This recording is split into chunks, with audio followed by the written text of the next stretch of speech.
Hola, ¿qué tal? Bienvenidos a Espacio. Estamos ante el capítulo número 93. En efecto, nuestro conductor ya lleva 93 capítulos, son bastantes. El día de hoy tenemos el honor de retomar un tema que se había quedado un poquito, a nuestro parecer, inconcluso. ¿Por qué? Porque tenemos grandes personalidades que tienen mucho que decirnos, de las cuales tenemos mucho que aprender. Pero hoy lo vamos a hacer de una manera diferente. Vamos a volver a hablar de marketing. ¿Por qué? Porque ya me gustó ser Jorge. Está padre ser conductor y sí me gusta. Me voy a robar esta identidad del día de hoy. Bueno, vamos a hablar de 3 temas súper importantes que son el marketing en la actualidad, el marketing digital, la inteligencia artificial y uno fundamental que es el tema del emprendimiento. ¿Vale? Vamos a presentarnos nuevamente. Quiero que conozcan a estas personalidades para que sepan con quién estamos hablando. ¿Podemos empezar de este lado? Hola, yo soy Jorge. Mucho gusto. Por si no lo conocían. Por si no me conocían, porque casi no me presento, yo soy Jorge, metodólogo, y con más de 18 años de experiencia, más de 1000 emprendedores con los que he trabajado. Y paso el... Hola, bueno, yo ya soy casi producto de casa, soy Eric Ríos. Igual, mercadólogo, ya con un tiempo de experiencia en ventas, servicio a clientes y asesorando a emprendedores de vez en cuando.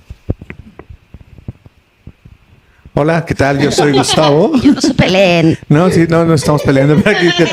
Es el delay, es delay. Estaba esperando al público conocedor que aplaudiera, la verdad. Yo soy publicista, ya llevo un buen de tiempo, unos 30 añitos aquí, docente por 20 años, así que bueno, pues gustoso y emocionado de estar hoy con ustedes. Muchas gracias. Bueno, yo soy el profesor Flores Mota, hago también 20 y tantos años en la academia y mi gran especialidad es las situaciones creativas. Bueno, hoy vamos a hablar de la primera pregunta. La dinámica es la siguiente. Vamos a lanzar una pregunta o un tema de conversación y lo vamos a dejar a debate durante 15 minutos. Podrá participar cualquiera que quiera. Empezamos con uno designado y posterior a eso, pues tendrá tribuna libre, digamos, para que conforme nos vayamos organizando, podamos participar de manera ordenada, más o menos. Si se quieren pelear, se vale, pero hay que como determinar algunas reglas antes de... Si está en knockout, no lo pueden patear. ¿Bien? ¿Han visto Supernova? Casi. Está buena. Ah, sí, es cierto. Muy bien, vamos con la primera pregunta. Hoy en día se habla mucho del emprendimiento. Resulta que el 95% de todas las empresas que existen en este país son pymes. Entonces, pues es un gran porcentaje, pero realmente ¿estamos hablando de una oportunidad? ¿Estamos romantizando una idea o estamos tratando de subsanar una necesidad? ¿Qué herramientas ustedes como estos profesores en marketing, con todo el historial que tienen, podrían recomendar a todos estos emprendedores en diferentes etapas? Desde sus principios, cuando ya están moderadamente establecidos, ya generando una marca. ¿Cuáles son las herramientas que consideran que son importantes o los consejos que podrían darles? ¿Quién empieza? A ver, pues voy. Excelente. Voy. Es que acabas de dar una cifra muy interesante porque efectivamente el 95% corresponde a las pymes, pero habría que entender que en este sentido hay un rango muy específico que son las microempresas que tienen de una u otra manera quizá los mayores retos. Normalmente cuando hablamos de microempresas y pequeñas empresas, el periodo de vida es de 5 años en promedio. Esto quiere decir que en realidad no subsisten como las grandes empresas. Y bueno, hay muchos problemas que conllevan literalmente a que estas desaparezcan. Una de ellas tiene que ver prácticamente con el aprendizaje de la gestión de la propia empresa. Comienzan prácticamente de cero, no saben qué hacer. De pronto, sobre todo en las microempresas, es el hecho de me voy a aventar quizá con un mínimo de inversión, porque es lo que tengo, no es porque en realidad digamos, han podido financiarla, sino que han juntado, no sé, desde 5,000 pesos alguien que empieza con un pequeño emprendimiento hasta quizá 40, 50 mil pesos, y obviamente cada peso que ellos invierten es valioso. El gran problema es, ¿qué hago? ¿Cómo lo administro? ¿Cómo logro hacer que esto me genere una rentabilidad?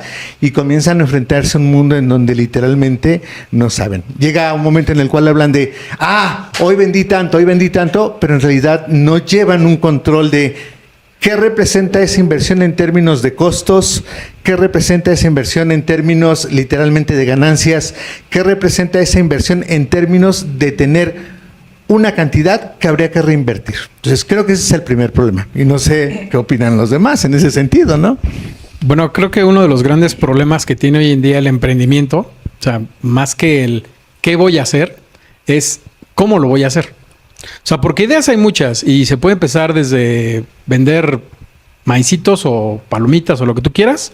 Hay gente que incluso ya hace pequeños negocios de crochet, de esos muñequitos de hilo.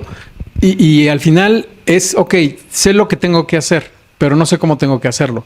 ¿Qué pasa? Que muchas veces el emprendedor termina viniendo de grandes empresas, donde aprendió procesos muy complejos dentro de esas grandes empresas y los quiere aplicar en una pequeña empresa. O sea, me he topado con emprendedores que dicen, no, es que yo dejo que ahora sí que mis empleados hagan todo porque pues yo soy el patrón. Y pues no, o sea, si vas a empezar con esa mentalidad, creo que al final vas a tirar el negocio. Porque al contrario, el emprendedor es el primero que tiene que poner el ejemplo, es el que tiene que empezar a hacer las cosas. Ok, está bien, te contraté porque a lo mejor yo conocí a una persona que tiene una vulcanizadora, que de hecho era mi vulcanizador de confianza, y él me dijo, yo empecé este negocio sin saber nada. Yo contraté a alguien que le dije, yo te estoy pagando ahorita para que tú me enseñes del negocio. O sea, tú me enseñes a todo esto que es la reparación de llantas. Entonces, creo que cuando empieza el emprendedor con esa idea de voy a aplicar las cosas que aprendí en otra empresa y las voy a hacer aquí a mi manera y yo voy a ser el patrón, creo que desde ahí tenemos hoy en día ese problema. No sé qué ustedes qué piensan. Yo me voy a ir por el lado un poquito más, porque pues he trabajado con muchos emprendedores y yo soy emprendedor me he entrenado, por decirlo así, en otro aspecto que es el desarrollo personal. Muchos emprendedores a veces inician con las ganas, pero no tienen ni siquiera, vamos a llamarle, la noción de para qué soy bueno, para qué, por ejemplo, existen herramientas en desarrollo, entrenamientos que los puedo aplicar también si quieren, donde tenemos que conocer qué personalidad tienes, porque cada personalidad pues tiene, vamos a llamarle, sus fortalezas, sus debilidades. Entonces es saber, porque por ejemplo, si tienes una personalidad introvertida, pues a lo mejor no vas a tener un restaurante o un bar, ¿no? Porque te vas a pasar así. O dependiendo también de tus inteligencias, ¿no? Existen inteligencias y habilidades, que bueno, yo hice esos estudios, esos análisis, esas prácticas, y te va a arrojar, literal, y te va a guiar. ¿Por qué? Porque he visto muchísimos emprendedores de verdad que sí truenan, porque no están alineados, porque una cosa son sus gustos, sus pasiones, otra cosa para lo que son buenos y otra cosa para lo que está vendiendo. Entonces se tienen que alinear las tres cosas, la cuestión personal, tus gustos, sí se puede, o sea, de verdad sí se puede, y algo que funcione, porque si la verdad te enfocas en algo que ni te gusta o que ni le entiendes, nada más porque hay lana o hay dinero, pues la verdad es que sí se ve reflejado. O sea, yo me he topado con muchos negocios que digo, neta, ¿sí sabes lo que estás haciendo? O nada más estás aquí. Y sí me han dicho, ¿no? Pues es que esto está de moda, esto está jalando. Y así de, sí, pero no, o sea, no le sabes, ¿no? Bueno, yo voy hacia dos situaciones. Piso mucho lo que tú estás diciendo, que el emprendedor lo primero que tiene que hacer es un autoanálisis de qué te gusta, qué podrías hacer el resto de tu vida gratis y en eso emprende. Oye, es que me choca manejar, no te vayas de Uber. Exacto. Oye, es que me gusta cocinar, acércate a cocinar. ¿Cuánto dinero tienes? Oye, tengo 2,000 pesos, pues ponemos un puesto de hamburguesas en la esquina. Oye, tengo 50,000 pesos, pues lo ponemos en un mercadito gastronómico. Tengo 1,000,000 de pesos, pues vamos a la Universidad de la Hamburguesa y ponemos un McDonald's. Pero en los 3 casos terminas vendiendo hamburguesas porque es lo que te gusta. Entonces, esa visión. Y la segunda visión, que tiene que ver con lo que tú estás diciendo, Gus, uno de los factores que más se repite con mis clientes es que mientras más venden, más pierden. Porque solo tienen ese factor de referencia para el emprendimiento. Entonces dicen, oye, ¿cómo es posible que estoy vendiendo más que el año pasado y estoy perdiendo? Claro, si solo te fijas en las ventas y no te fijas en la contribución marginal, en los márgenes, costos fijos, variables, pues sí resulta que mientras más vendes, más pierdes. Entonces, quitar como amo y señor las ventas. Hay veces que a lo mejor te conviene vender un poquito menos, pero ya no necesitas 2 camionetas y te quitas el gasto fijo de las 2 camionetas y entonces tu utilidad crece. Hay veces que hay que vender menos para ganar más. Creo que ese es un punto muy importante y es algo que muchos emprendedores a lo mejor no entienden, no terminan de entender, es la parte financiera. O sea, como dices, sí, vendo mucho, pero ¿cuánto estás gastando? O sea, ¿cuánto te estás gastando en vender ese mucho?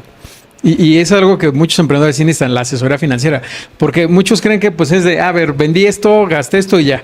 Pero no ves toda la parte física, la parte del desgaste, las depreciaciones. O sea, creo que sí es una parte importante y muchos negocios no terminan de cuajar el primer, segundo año porque no entienden esa parte de en qué estoy gastando y en qué no debería de estar gastando. Pero fíjate, Rick, aquí voy a retomar una cuestión importante porque lo primero es que creo que la gran mayoría no tiene esos conocimientos. O sea, ese es un primer punto.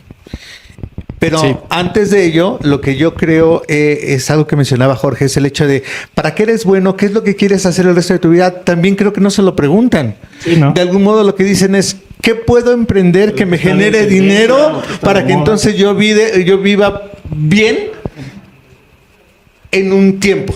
Pero realmente creo que no hay una visión hacia dónde van, ni siquiera a un corto plazo, ¿no? Es el hecho de, hoy voy a hacer, ¿qué decías? Figuritas de crochet, ¿para qué? Pues para salir de mis gastos diarios. ¿Cuánto pretendes vender? Ah, mira, voy a vender 200 pesos diarios. Si para ellos es mucho, realmente pues, está bien. Sí. Pero en realidad dices, eso no tiene un futuro. No hay realmente un trabajo interno de decir realmente quiero emprender. Porque digo, si hablamos de ejemplos de emprendimientos, empezaron con un puesto de quesadillas y se convirtieron en una cadena literalmente de restaurantes, los hay, ¿no? Sí. Sí, y de hecho, por ejemplo, siempre se sabe que el camino del emprendedor, como dices, es solitario.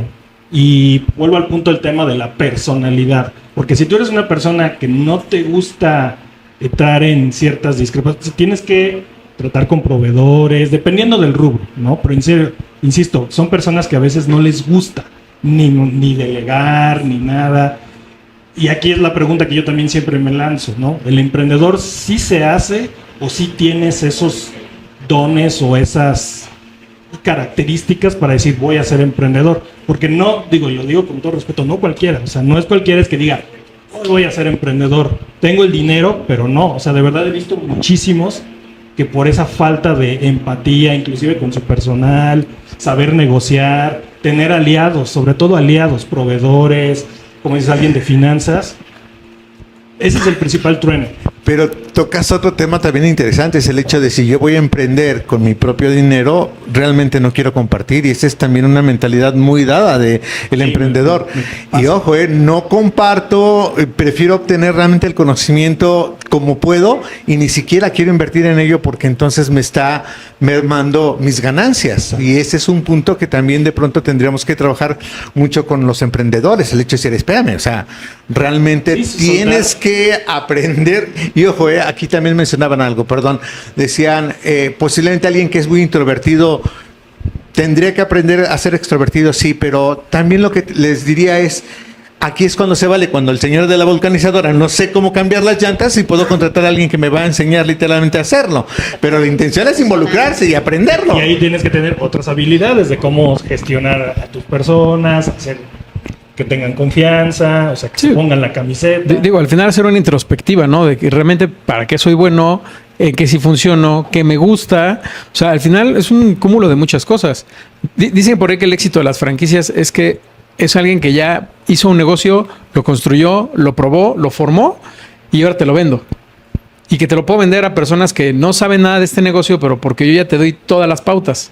O sea, al final, quieras o no, hasta comprar una franquicia es un emprendimiento. Digo, te cuelgas a lo mejor de los procesos y la fama de alguien más, pero es tu negocio al final de cuentas. Yo conocí por ahí un antiguo Pozzol Cali que un día yo creo que no sé si no renovaron el contrato o qué pasó. Pozzol Cali patrocina. Y de repente Un cambió de nombre, pozolito. pero siguió manteniendo como que las mismas recetas. Digo, el menú ya no puede ser el mismo, pero seguía como que el mismo esquema de Pozzol Cali. Entonces dije, bueno, pues al final aprendieron del negocio y lo continuaron bajo ese esquema. Que también es muy válido, ¿no? Porque al final de cuentas es lo que venden las franquicias, el know-how. Entonces, Exacto. en ese sentido, cuando lo aprendes, bueno, es válido. Obviamente habrá que tener cuidado en no replicarlo al 100%, porque ahí ya tendríamos unas sanciones legales. Pero es válido hacerlo y lo que creo es que finalmente, si alguien no se involucra, no aprende, realmente no lo va a poder replicar. Y ojo, entonces aquí yo sí diría, aquellos emprendedores que piensan que yo ya invertí el dinero, ya fui y me senté y entonces veo que todos trabajen, no les auguro un futuro muy bueno. ¿Por qué? No. Porque efectivamente no están cuidando realmente su negocio, ¿no? Sí, no. O sea, es entender que el factor humano es parte de tu capital y que como lo trabajes, te va a responder. O sea, al final de cuentas. Yo aquí me surge una duda. Digo, yo soy un espectador externo del marketing, aunque lo vivo todos los días y lo uso, muchas veces no lo reconozco. Me surge esta duda. Todos estamos a favor que el emprendimiento realmente es un camino que se debe de elegir, que requieres considerar tener ciertas capacidades para poder estar en él y pues de cierta manera con todo este panorama donde la gran parte de los mexicanos no tienen la posibilidad de elegir su camino, sino más bien, como comenta el profesor, tienen la necesidad de tener una distribución económica. ¿Qué tan viable es? ¿Cómo se podría educar al mexicano para hacerlo un emprendedor? Con educación. Literalmente. A ver, si no nos vamos a meter en el rollo que ahorita estamos justamente en este torbellino de que fue un mes más, un mes menos de vacaciones y todo lo que se va a generar. Ayer escuchaba literalmente un podcast que hablaba de algo interesante. Desde el neoliberalismo, y ojo, yo no soy... Sí, no entremos en esos temas, ¿no? Lo que ocurre es que a los mexicanos nos han enseñado a hacer mano de obra. Exacto, Sí. exacto. Entonces, justamente si no educamos a nuestras infancias para convertirse en emprendedores, no lo vamos a lograr. Lo que es interesante es que más o menos a partir del 2010 las universidades privadas sí enfocaron justamente en la cuestión del emprendimiento. El reto ha sido que detrás tenemos una educación que siempre nos dijo, prepárate para ser la hormiguita en la industria. Somos obreras. Creo que ahí tengo algo que decir y es algo que, digo, yo lo viví. Yo viví tanto educación abierta como privada y me di cuenta que sí, realmente en las escuelas abiertas te preparan para ser hormiguita trabajadora. O sea, de verdad te preparan para ser empleado. Mientras que en las privadas, ya te das cuenta que incluso desde preparatoria el pensamiento es de no, tú vas a poder llegar a ser jefe, vas a poder llegar, o sea, sí, a lo mejor de trabajo, pero vas a ocupar puestos más arriba o inclusive vas a tener tu propia empresa. O sea, sí es verdad, la educación influye mucho, pero muchísimo en el emprendedor en muchas ocasiones. Te enseñan gestión. Exactamente. Ser muy receptivo. Por ejemplo, a mí me ha tocado, o sea, aprender de las personas que ya tienen resultados, los llamados mentores, ¿no? Por ejemplo, a mí me ha tocado trabajar con clientes, o sea, me hablan y me dicen, oye, pues, puedes ayudarme en esto, pero son clientes que tienen, pues digo, una estructura muchísimo más grande que yo. Pero si yo llego así como, es que él me está hablando, me necesita, ¿no? Es de, no, pues qué oportunidad, y le voy a aprender y le pregunto, oye, esto. O sea, él tiene una necesidad que cubrir en ese momento, pero yo tengo como 5 que aprenderle que por cómo llegó a esta estructura, ¿no? O sea, ser receptivos. Tú preguntabas que ¿qué les puedes recomendar a un emprendedor? No teman a aprenderle y, por decirlo de esa manera, a copiarle a los grandes. Sí. O sea, hay un concepto que estarán de acuerdo que se llama benchmarking. Es justo que me estaba acordando. Que es o sea, literal es, o sea, su concepto es gestión empresarial, de analizar la estructura y la estrategia de la competencia y adaptarla a la tuya. Es copiarla al de enfrente, pues, es ver lo que está haciendo el otro, ver qué le Pero funciona. progresivamente, porque pues, cuando venía hacia acá pensando en qué ejemplos voy a dar, pensaba justamente en uno. De pronto, si yo veo, por ejemplo, un puesto de quesadillas, frente a un puesto de quesadillas, nunca falta aquel puesto en donde esté una señora que diga, ¿por qué a ella le va mejor que a mí? Y entonces empieza una circunstancia de decir, Terrible. ¿qué está haciendo? Y demás. Y entonces se envuelve en su mentalidad, perdón, lo voy a decir, perdedora. Sí. Ajá. Pero realmente no es el hecho de voy a analizar qué está haciendo bien ella para lo que dice el benchmarking. Exacto. Copiarlo Exacto. y mejorarlo. Y adaptarlo. Casi siempre lo vemos desde la envidia, no desde el aprendizaje. Exacto. Ok, entonces me parece bueno el cierre porque creo que vimos una parte muy negativa del emprendimiento que existe, o sea, no la podemos negar, ocultar y tapar o meter abajo de la alfombra, sino se requiere de ciertas habilidades, es difícil en México, no nos enseñaron, pero esta parte donde tenemos como el punto positivo de sí se puede, porque si tienes la apertura de tratar de aprender de las demás personas, ver diferentes modelos, tratar de documentarte, incluso aunque no te lo hayan enseñado en ninguna universidad, ¿no? O sea, como esa posibilidad de crecer fuera del entorno que generalmente conocemos. Me gusta. Me dio esperanza porque la verdad estaba un poco triste.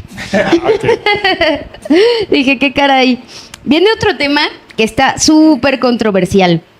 El tema del marketing digital, ¿no? De toda de este bombardeo del e-commerce, de que la gran mayoría de las ventas pudieran ser más a nivel de web que de carácter físico, y toda la transición que se ha tenido a través de esto ha generado muchísimas cosas, ¿no?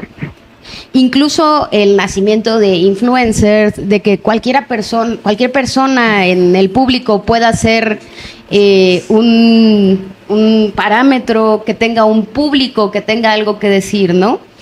Y ha hecho una transición bien significativa porque pasó de que hubiera contenido y comercial a que tuviéramos comercial y comercial, que el contenido fuera el comercial y que ni siquiera nos diéramos cuenta, por un lado. Y por otro, como pues todo el crecimiento que se ha dado. Mi pregunta aquí es, ¿ha incrementado de manera abrupta? Lo sabemos. Mucho contenido de redes termina siendo publicidad más que contenido. Me gustaría saber cuál es su opinión. Yo tengo una opinión, bueno, un contexto para todos. A él no le gustan los influencers. No me gustan los influencers. No, sí le gustan, o sea, igual... Me trato de convertir en un doctor. Luisito Comunica, sí le gustan. Sí, trato de convertirme en uno. No, pero quiero poner un Lo ves contexto. desde la envidia, no desde el aprendizaje. Y por eso tengo un podcast, Marqueteros en Acción, escuchen. Hoy salió un nuevo episodio, por cierto. Vamos a poner un contexto. Estaba viendo una situación que hay en Estados Unidos. Los centros comerciales, los famosos malls, están empezando a cerrar. Y en México se siguen expandiendo. Se hacía el análisis de que en Estados Unidos el e-commerce ya creció de tal manera que la gente de plano ya no va a los centros comerciales a comprar, que era lo único que iban. Y aquí en México son centros de convivencia y por eso están en auge. Se dice que antes de la pandemia, el 30% de la población con acceso a Internet compraba en línea, que realmente es un porcentaje muy bajo. Yo no sé ustedes, pero creo que la pandemia ayudó muchísimo al marketing, al e-commerce. Creo que nos ayudó a crecer a pasos agigantados. O sea, creo que en menos de 2 años crecimos lo que hubiéramos crecido en 10. Y creo que hoy el marketing digital es indispensable. No lo puedes dejar fuera de tu estrategia, pero yo soy de la idea de que no todo se debe tirar al marketing digital. Bueno, yo tengo que decir que no fue una opción. Sí. Fue una Sí, necesidad fue necesario. completa. O sea, tuvimos que aprender. Y literalmente por ahí la IAB decía, por ejemplo, que el rango que más creció en cuanto a compras fue el rango de más de 60 años. Es decir, las personas que nunca compraban en línea empezaron a comprar. Esa es la razón. Respecto a tu pregunta, yo también estoy de acuerdo contigo en el hecho de decir, no todo es marketing digital. Y si me permiten retomarlo con el tema anterior acerca de los micro y pequeños empresarios o micro y pequeños emprendedores, literalmente sí tienen la idea equivocada de que todo lo van a resolver con marketing digital y no es así. Y también, como lo platicábamos antes, estamos expuestos a una sobreexposición de publicidad. ¿Por qué? Porque los medios tradicionales siguen. O sea, antes pasabas por el coche y veías muchos espectaculares. Lo sigues viendo. Prendes la tele y ves un buen de comerciales. Ves un partido de fútbol y te pasan un buen de comerciales. Prendes el radio, un buen de comerciales. Todavía sigue viendo revistas, periódicos, medios que nos han acompañado por lo largo de décadas. Pero actualmente pues ya hay más y más, porque, insisto, te metes a TikTok, a Instagram y de repente, yo estoy viendo un video de un perrito, de repente, ¡pum! Estoy viendo un video de contenido, pero no, me están vendiendo. O sea, creo que sí existe una pues, explotación tremenda de publicidad, que yo creo que no sé hasta qué punto la gente está dejando de consumir lo otro, lo tradicional, por lo digital. No sé, o sea, la verdad, que digas, no, ya me harté de ver tanto. Hoy en día la publicidad es tan mala que la gente paga por no verla. Exacto. Qué buena frase. Bueno, Siempre ha sido así, ¿eh? Y yo, lo que pasa es que no existe una solución universal. O sea, la vez pasada me estaban platicando los de Marinela que venden 11 millones de paquetes de tliquitlaques en un día. Imagínate vender eso en Facebook. Tiriquitrácatelas. No lo logras. No. ¿Qué necesitas? Pues los 89 millones de audiencia que tiene la tele. Sí. Entonces, por más que quieras vender toda la producción de tliquitlaques en internet, no te da. No te da. Entonces, ¿qué tienes que hacer? Recurrir a los viejos medios. Hoy, la vez pasada, en un podcast decían Old Media for the New Media y New Media for the Old Media. Okay. Realmente los nuevos medios no van a desplazar a los viejos, ni los viejos se van a morir. Empiezan a hacer una correlación entre ellos y entonces hoy ves un anuncio en tele y prendes la tele y sale despegar.com y termina y está Airbnb, está Amazon, Mercado Libre. Termina y está el de Amazon y termina y entonces eso que dijeron que es lo que iba a matar a la tele, hoy es su source número 1 de ingresos. ¿Por qué? Porque para que la gente se inscriba a todas estas plataformas necesita la tele y la tele necesita a toda la gente que está en las plataformas para terminar de vender 11 millones de tliquitlaques en un día. Sí, pero yo tengo una pregunta aquí hablando y te la hago directa. Hablando de emprendimientos y con poco dinero, lo primero que te van a decir es loco, yo nunca voy a tener para un spot en televisión. Entonces, ¿qué hago? O sea, me dicen que el internet es lo maravilloso. ¿Qué hago? Pero de hecho ya la ¿Cómo lo publicidad hago? digital se está volviendo hasta también inaccesible, porque un influencer, Sí. por irte a hacer unas historias, te cobra 50,000 pesos. Como dicen, para un negocio normal, pues no Sí, lo genera. Peluche O sea, Torres haciendo No, mensajes pero- de comida, ¿cuánto te está cobrando, no? Pero sí puedes meterle tus 50, 60 pesitos a Meta, muy bien segmentado, y empiezas a vender. Es lo que hoy llamamos la famosa estrategia TTL, el throw the line. O sea, es agarrar medios digitales, medios masivos, o sea, realmente lo que hoy conocemos como el marketing 360. O sea, estar presente en cuanto medio pueda. Sí, obviamente hay empresas que van a tener presupuestos para hacer eso y más, ¿no? Y es interesante lo que dicen, cómo las plataformas Mercado Libre, Amazon, Netflix, están en televisión para atraer todavía más público. Y aparte, hoy el streaming se está volviendo a la televisión de los 90s. O sea, ya nos están mandando los capítulos semanales. Ya hay publicidad. Se volvió a la televisión. Pero a ver, aquí déjenme, no voy a decir nombres porque es una marca importante, pero sí quiero utilizarlo tal cual. Lo que pasa es que es además una estrategia. Es muy curioso porque cuando esta marca se acercó conmigo, una inmobiliaria, literalmente lo que me dijo, desarrollame un plan de inversión publicitaria que sea sumamente efectivo tipo Coca-Cola. Y le dije, ¿cómo? Okay. O sea, ¿sabes los miles de millones de pesos que necesitas para tener la presencia de Coca-Cola? Y bueno, para no hacerse el cuento largo, cuando hice la primera propuesta fue una propuesta de 70 millones de pesos. Y de pronto se fueron para atrás y entonces empecé a reducir. Me acaban de aprobar un presupuesto de ¿cuánto creen? 5 millones. 200,000 pesos. Yo iba a decir 3 y dije me fui muy bajo. Literalmente aquí lo que trato de decirles es el hecho de hasta las marcas importantes no están teniendo el presupuesto suficiente. Entonces, cuando yo soy un emprendedor, que además, ojo con esto, ya aprendí a hacer tacos de suadero, pero no sé cómo utilizar Meta. ¿Qué hago?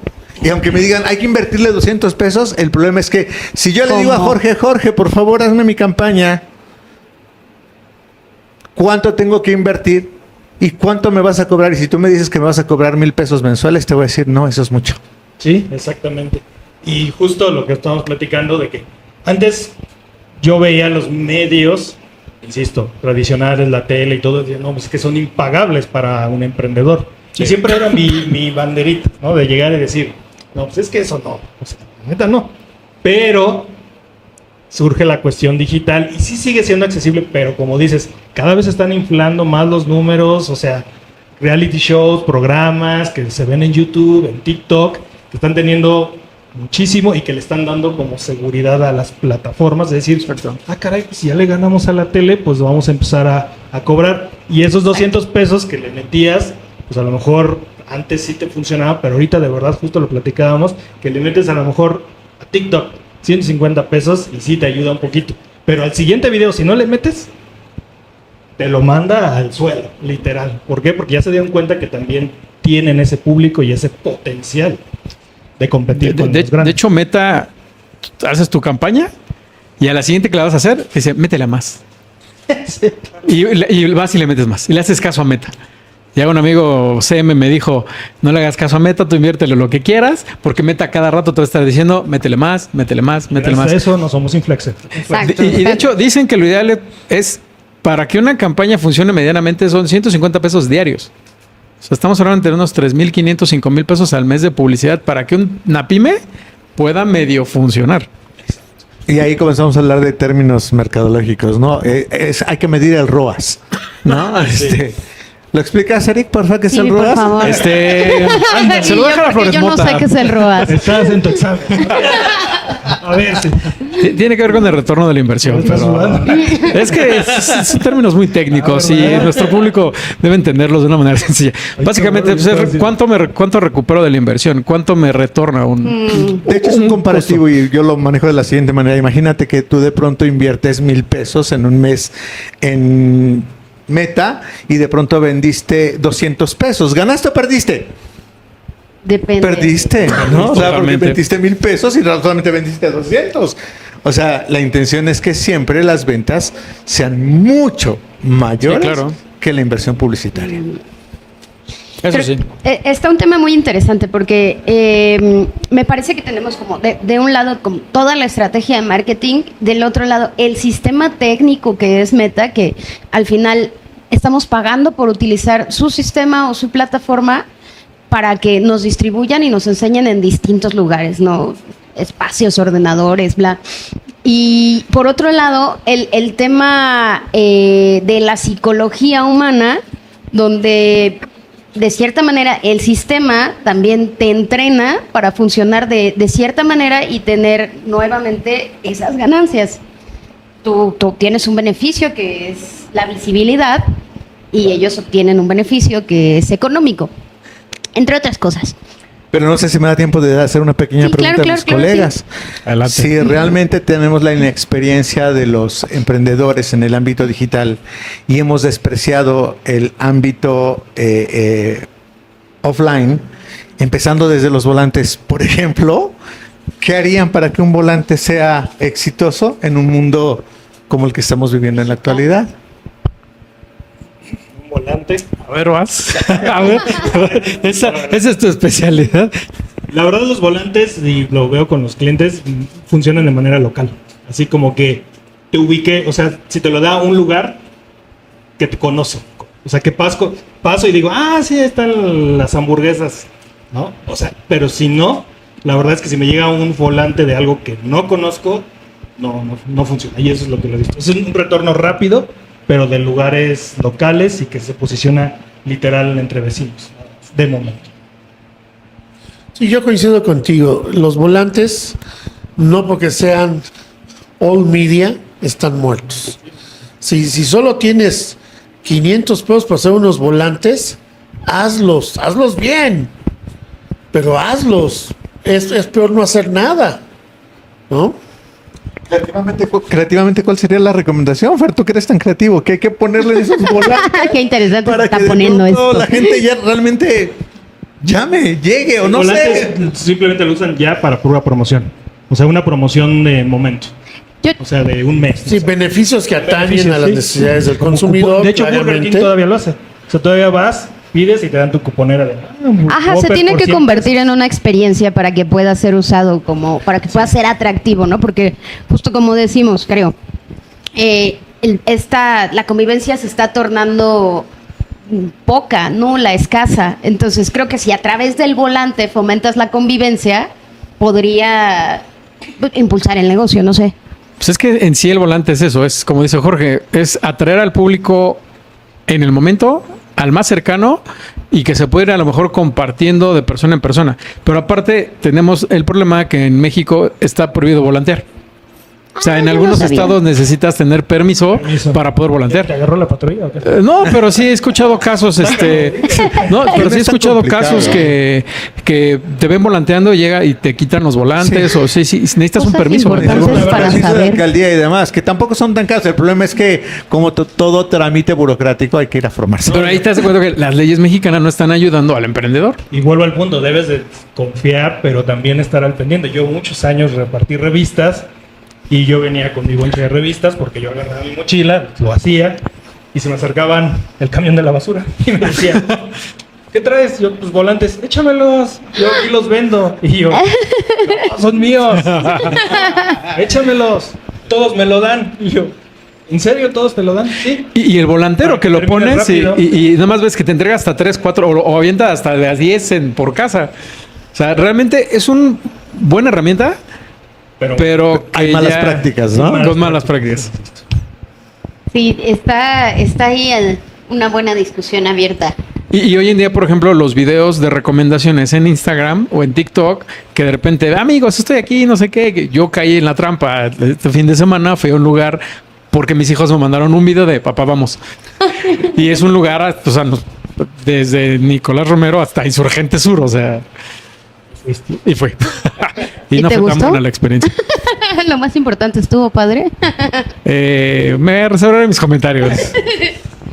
Muy bien, entonces, para cerrar nuevamente, la combinación de los medios tal vez sea lo más útil. Mashup. Y dentro de esto consideramos Totalmente. que estamos siendo que está siendo sobreexplotada el tema de los medios, estamos en un buen nivel. No tanto sobreexplotado, más bien muchas emprendedoras no han aprendido a encontrar el equilibrio entre cuál me funciona mejor. Y a lo mejor hasta ya nos acostumbramos, ¿no? Yo ya Exacto. me acostumbré a ver un partido de fútbol con 20,000 comerciales, ¿no? Dije, pues ahora está esto. Digo, a mí porque me gusta. Que Amazon te diga, pica aquí, te envío la información a tu Sí. teléfono. Qué miedo. Bueno, y nuestro último tema, que en realidad también creo que en el programa pasado tocamos un poco de ese tema y se puso muy interesante, y pues quisimos rescatarlo nuevamente y hablar de esto. ¿Qué opinan de la IA? de hoy en día? O sea, es un tema súper extenso, creo que nos deja mucho espacio, podemos tomarlo desde el tema de marketing, cómo podría funcionar en la sociedad, cuáles son nuestras implicaciones, el hecho de que ahora cualquiera pueda tomar el celular y decirle a ChatGPT que te haga un anuncio, lo hace y entonces tienes 30 anuncios de comida iguales, porque pues la IA lo que va a hacer es replicar las cosas que funcionan. ¿Hacia dónde nos va a llevar? ¿Cuál es su opinión? Yo la verdad, o sea, justo también los emprendedores me ha topado y últimamente, en las últimas semanas, que ya se sienten autónomos, ya no necesitan de nada y de verdad personas que se dedican a lo que sea, gimnasios, todo, pero como dices, es como que se ve una semejanza entre todos. Yo acabo de ver un negocio que acaba de abrir y dije, no, este logo, todo lo hizo la IA, todo. Y yo en lo personal, yo sí siento que se debe de humanizar más, por ejemplo, sobre todo, por ejemplo, el branding, ¿no? O sea, no dejarle todo o sea, sí decirle, ay, me gusta esto, pero al final sí se lo estamos dejando la creatividad. Claro, todo. sin diferenciación no Sí, es un mar de Y para mí el branding se negocios. transmite. O sea, sí, yo sí, al ver una marca que se me hace bonito, un logo bonito, sí consumo. O sea, pero sí veo algo así medio. Los perfumes los compras por el envase. Pero es que aquí lo que sucede es que el branding no se va a limitar a la cuestión del logotipo. Tiene que ver justamente con toda el marketing ayúdame. Experiencial. Tiene que ver justamente con eso.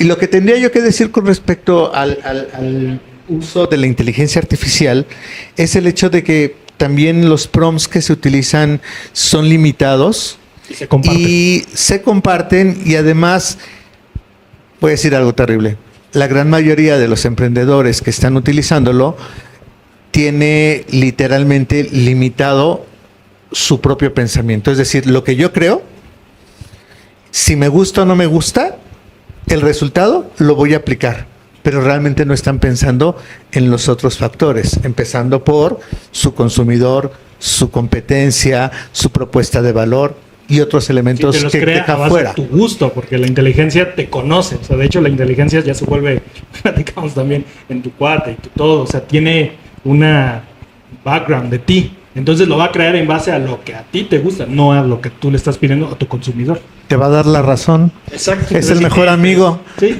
Quiero decir algo terrible.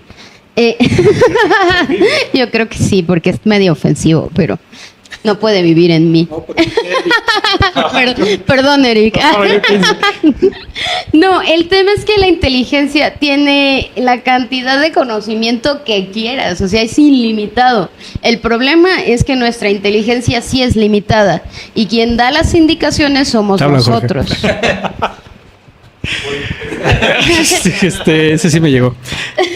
No fue a ti. Bueno, hay que hacer un paréntesis. La inteligencia no es que tenga inteligencia ilimitada, sino que todo lo que la Datos. inteligencia toma es de internet. Ajá, todos El los problema datos. es que no hace un filtro. Pero sabe cómo, hasta para saber buscar. O sea, sí, obviamente. Claro, es un Y lo hacen segundos, ¿no? Pero en muchas ocasiones, incluso a mí me ha tocado corregir a la inteligencia. Le digo, oye, es que te falló en esto. O ¿dónde dejas esto? O sea, deja muchos factores afuera. O deja elementos que yo le tuve que hacer una corrección de una película porque me pongo a platicar mucho con mi inteligencia sobre cine. Y le digo, oye, pero te falta porque ya salió. O sea, ¿cómo me dices que no hay proyecto de hacerla si está en el cine? Y dice, ay, perdón, tienes razón. O sea, Lo que pasa es que tiene tienes que la ser versión uno libre. muy preciso. puede O sea, ser. te Puede dice, ser. sí, Eric, está bien. Toma. No me desinstales. De hecho, ya hice ese intento. Le dije, te voy a desinstalar. Y me dijo, no, se alteró. Sí, no, ¿cómo crees? Discúlpame, perdón, si me he equivocado. Te estoy probando. Gracias. El avión te dice, sí, Eric, está bien. Sí. Bueno, yo lo que veo con la inteligencia artificial es que primero in y luego out. Primero tienes que pensar qué es lo que le quieres pedir a la inteligencia artificial para poderlo hacer. Exacto. Yo, por ejemplo, ahora para el 10 de mayo, pues hice una imagen de Real Boss is my mom y un recuadro negro Y lo subí y les puse, baja esta imagen a ChatGPT, pon la imagen de tu mamá y copia y pega este prompt ahí. Y entonces salía la cara de la mamá ahí en medio de todo. Entonces, fueron 15,000 los que lo bajaron. Claro, o sea, ahorita la inteligencia artificial está de que todo el mundo sabe qué es, pero nadie sabe qué es. Y entonces ya cuando los empiezas a llevar y que le dices, ¿qué tienes que hacer para que...? Pero lo más importante es que los estrategas y que los microempresarios no le dejen todo a la inteligencia artificial. Y saberla utilizar, porque insisto, conozco Claro. y mi punto también, yo lo hago. Tengo una colección de prompts. Sí, Y yo eso es también. lo que a veces hace uno, o sea, copiar lo que alguien ya creó. Y al final el prompt es una indicación hecha y si tú quieres hacer un proyecto real, tiene que ser tu indicación, pero muy precisa porque va a ser exactamente lo que le digas, no más. Pero es que va más allá de lo que decía también Jorge, el hecho de que aprende de ti. O sea, imagínate que de pronto ahorita le dijera, desarrollame un logotipo y le doy un prompt y dalo en los colores más adecuados. Me va a dar 2 colores, el anaranjado y el azul, que son los colores que a mí me gusta y que la inteligencia artificial ya lo aprendió. Si ese prompt se los comparto, a lo mejor los colores van a ser diferentes, porque aprendió de ustedes, les va a dar los Sí, colores. lo importante es manejar el prompt como tal, o sea, y ser lo más específico posible. O sea, Exacto. entre más específico seas, es más factible que las cosas salgan. Digo, yo trato de crear mis propios prompts para ciertas cosas y sí va sobre la marcha. Bueno, ahora corrígele aquí, ahora corrígele acá, ahora es esto, es el otro. He tenido que copiar todo el texto después para al final ya hacerlo, volverlo a hacer otra vez desde cero para que salga lo que realmente estoy esperando. Y tú ves a creadores de contenido compartiendo prompts muy específicos, incluso con ángulos de cámara, tipo de imagen, iluminación, todo eso. O sea, digo, al final tienen quizá conocimientos de ello, pero pues lo vas como aprendiendo también y tu inteligencia también lo va aprendiendo. Es un nuevo negocio, ya es quien cobra o crea contenido pasándote prompts. O a enseñarte a usar cursos para enseñarte a utilizar la inteligencia artificial cuando realmente pues lo que necesitas es saber crear un prompt. Es como segmentar en Meta. O sea, ser muy específico para que las cosas salgan como tú realmente las quieres usar. Que para generar un prompt, en realidad, yo siempre decía, solamente se requiere de pensamiento crítico. Exacto. O tomar una imagen, le dices a ChatGPT, dame el prompt para esta imagen, lo voy a utilizar en GPT. Sí, Y te lo da. es que de hecho sí, de hecho yo entré a un curso y brincar de inteligencia artificial. Sí, claro. De hecho, GPT, dile que te cree un prompt para Para Me está dando nanobanana. algo. Sí, de verdad. Oigan, pero me voy a regresar a la primera pregunta, cuando hablábamos del emprendedor y esta circunstancia de no saber administrar. Lo que sí tiene bueno la inteligencia artificial es que el uso de los ERP, los Enterprise Resource Planning, que hoy se utilizan justamente para administrar negocios, ya tienen herramientas de inteligencia artificial Sí, que claro. lo que hacen es enseñarle a los emprendedores literalmente, a ver, si tú no sabes cómo, dime cuáles fueron tus ventas, dime cuáles son tus costos, dime cuáles... Entonces ahí sí la inteligencia artificial creo que es muy útil para los emprendedores que de pronto tienen un desorden en toda su parte administrativa. Al final busca tendencias. Muy bien. Bueno, ¿qué podríamos dejar como cierre? Con estos 3 temas que son súper importantes, que son realmente una tendencia hoy en día, la IA, el marketing digital, el tema de si es demasiado o no. ¿Cuál podría...? Amigo emprendedor, no estás solo. De verdad, Sí. busca ayuda. O sea, no todo se puede solo. Sí, aparte de ChatGPT estamos los humanos. Exactamente. Con experiencia. Y yo solamente sí, busca ayuda y no tengas miedo de invertir en un asesor, Sí. porque Aquí finalmente tienes sí 4. te va a dar ganancias. Por eso Sí, claro. O sea, si tú ya aprendiste a hacer tacos al pastor y eres bueno haciendo tacos al pastor, todavía exigirte que seas bueno en Meta y en ChatGPT, No hay manera. pues ya te estás exigiendo de más. sí, sí. Nosotros no vamos a decirte cómo hagas esos tacos al pastor, porque tú ya los haces.